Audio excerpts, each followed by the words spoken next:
nothing that God hates more than sloth and laziness. If God were to create a man and that man were to sit around and do fuck all, God will frown upon you. It's why you're never lucky. If you're listening to this and you think I'm never lucky, I'll tell you why, because God dislikes you because you're fucking lazy. Start to work. Start to show God the beauty of his own creations. You'll be amazed how lucky you'll become. God is unhappy with these people. And inside their hearts, they're unhappy. We talk about depression, anxiety, all those things you mentioned earlier on this podcast. You'll loathe your own weakness. You'll loathe your own laziness. This is what all of these things are. I don't feel depression. How can I feel depression when I'm the most powerful version of me that I could ever fucking be? Most men are walking through life and they don't realize that it's constant competition. Every single pound they want, someone else wants. Every single girl they want, someone else wants. And they're just sitting there just fucking floundering and wandering through life unaware of how competitive the world is. And this is my point. If the world is truly that competitive, you do not have time to be depressed because it's a non-competitive mind state. You could be depressed for X, Y, Z, whatever. I'm not depressed. And I want the money you want, and I want the girl you want, and I want the status you want, and the car you want, and the house you want. I'm gonna get it and you're fucking not.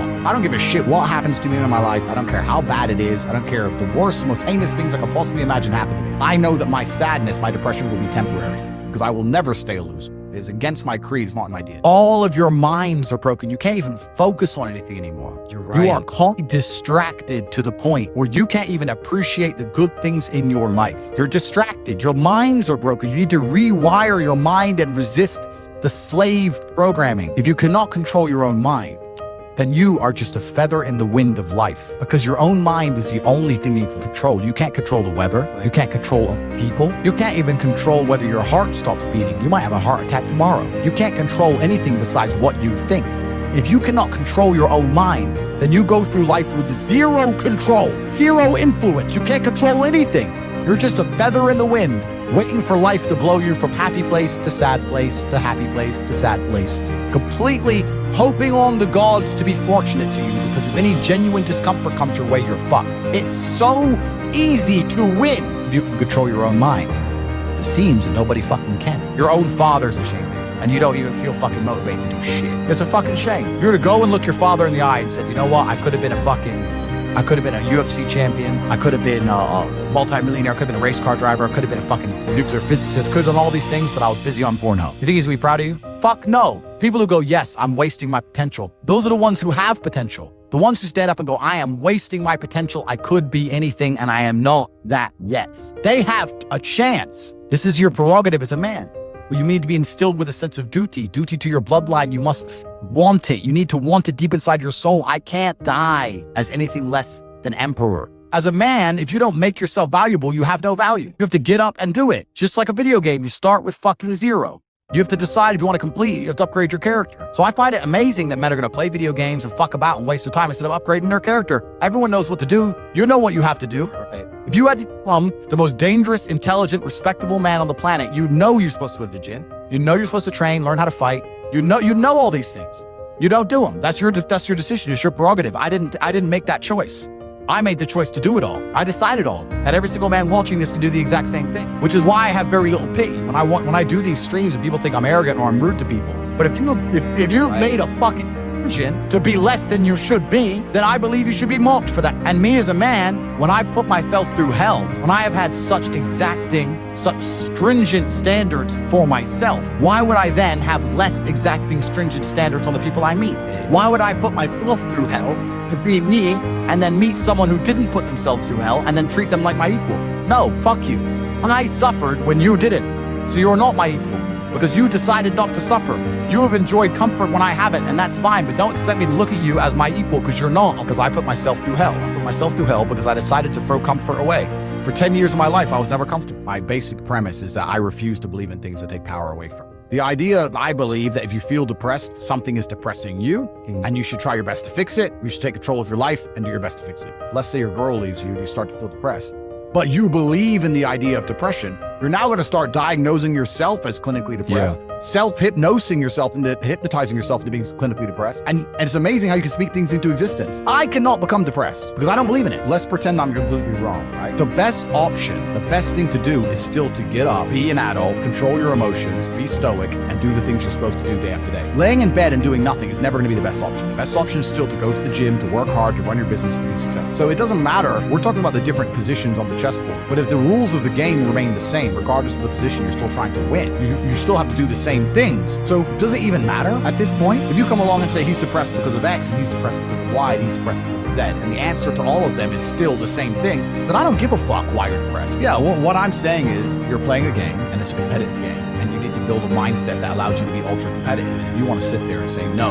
I want a non-competitive mindset, then fine. You know what you call people who do not win competitions? Losers, correct. It's just the bottom line of life. And it's kind of interesting because everyone pretends they give a fuck, but nobody does.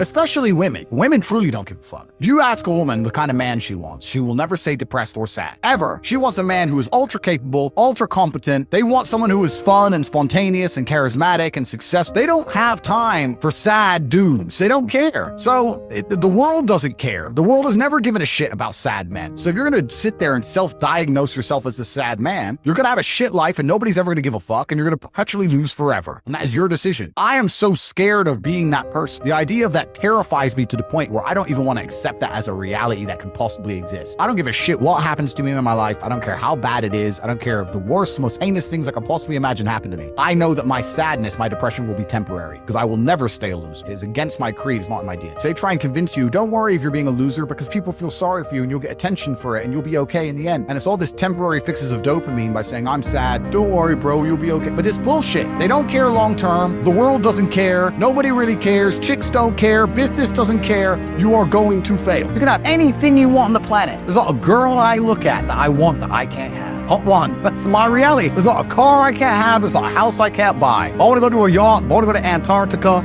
There's nothing I can't have at a band. Because I've decided to become this man. It's the same for absolutely every single one of you at home. If you actually try and you actually want it and you're actually not making excuses, lying, talking shit, you're going to get what you want. So when I see people who don't have what they want, I consider them losers. And this may be elitist. I understand that. But if I put myself through endless pain to end up where I am, it's very hard for me to have sympathy on the man who's free of pain. You're avoiding pain. I've been through endless. I now have everything I've ever desired. You have none of the things you desire. Am I supposed to feel sorry for you because you took the easy way out? Am I supposed to look at you and go, oh, poor dude? No, you were a fucking coward. You didn't go through the shit I went. You didn't put it on the line. So you deserve your substandard reality. That's what you deserve. You're a fucking loser. Because if you actually wanted it and you actually tried, you'd have it. You could have anything you want. Universe is super giving. If you want it, you can have it. If you're sitting there saying, oh, but I tried my best and I still didn't get it, you're lying. You didn't try your best. That is a fucking lie. The universe gives it to everybody who genuinely tries. And I know that to be a fact because this world's competitive. We're all competing against each other. And the majority of people don't try. Like I've achieved this amazing life and I've tried very, very hard, but it could have been harder. You just get to a point where you're like, I'm tired of hearing your fucking excuses.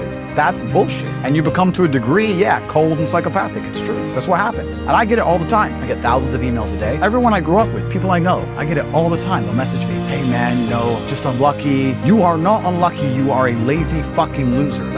You are not unlucky. You're breathing. You're lucky. The unlucky ones are gone. You're alive and you are a lazy loser. So a loser is anybody who does not have everything they want at the drop of a hat. That's who I call a loser. When I was broke, I couldn't sleep. I don't know how there's broke people out here sleeping just fine at night. Going, oh, inflation's 20%, gas prices are 6 times, everything on the news is a lie. I never stand a chance of ever getting rich. Where's my pillow? Like, what the fuck is wrong with you people? I'd go to bed at night as a teenager and think, I looked it up on the internet. It was a Honda Civic Type R. I wanted one. It was like 38,000 pounds. I had no money, less than 50 pounds on my bank account. Couldn't afford it. Then I looked up how much a Ferrari cost, 210,000 pounds. And I said to Tristan, my brother, I was like, there are people with 210,000 pounds for a car? How? If I worked my job for 6 years and saved every penny, if I walked to work and didn't eat, I couldn't buy this car.